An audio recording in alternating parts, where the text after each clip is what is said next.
Welcome back. This is our final segment. That's okay. Don't worry about it.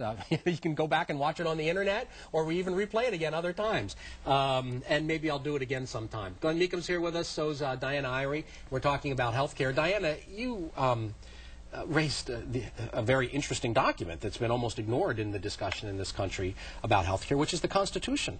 You just took a course on constitutional law, if I recall.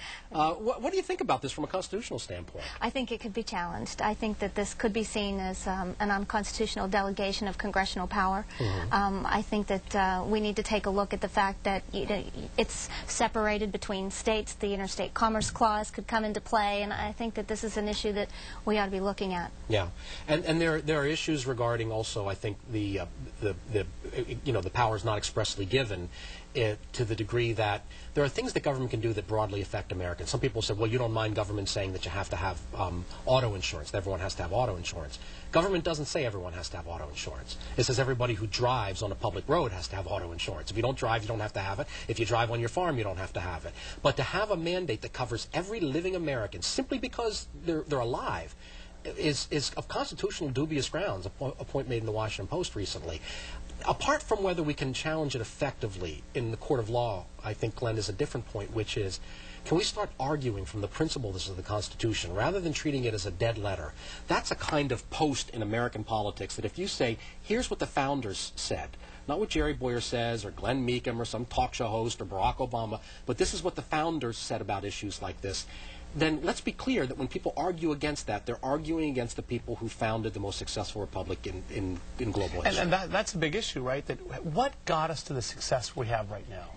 Do we have this incredible success against cancer because government controlled research and government decided who was going to be a doctor and who wasn't going to be a doctor, and government said who could be treated?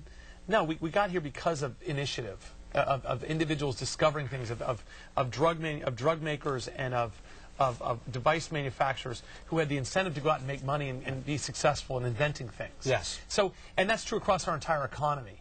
And this left-wing direction that the people in control right now are very left, they're very socialist, and they want to have government have control. And you have to ask, that's not how we got to our success. Right. And it's not how we're going to be successful in the future. Right. And so that's the big issue. But I also think that there are problems in medical care. What Obamacare really is putting the current bad parts of the system on steroids. Yes. And what we really need the to things do, we don't like about it are the things that are going to be expanded.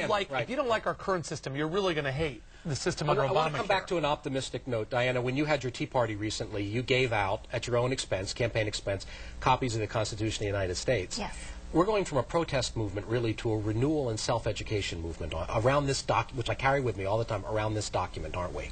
I think that we are. We also handed those out at the Washington County Fair from the Republican booth. Wonderful. And a lot of people want that. There's so many people who have never read that document. Yeah. And I think this is where we start, honestly. If you're watching this program, you can get it online. Send me an email. We'll find you a way to get this. They can send me one, and I'll be glad to mail them out. My email address is diana@irie.com. diana@irie.com. This is where it starts. The renewal of the Republic isn't about anger. It's about self-education. It's about this Constitution. I'm Jerry Bowyer. Thank you so much, lady and gentlemen, for being with us. Thank you. You did a great job. Thank you, Lauren, back in my ear. You did a great job as well. And George, stand by for the news. I'm Jerry Bowyer, and you've been watching Night Talk on PCNC.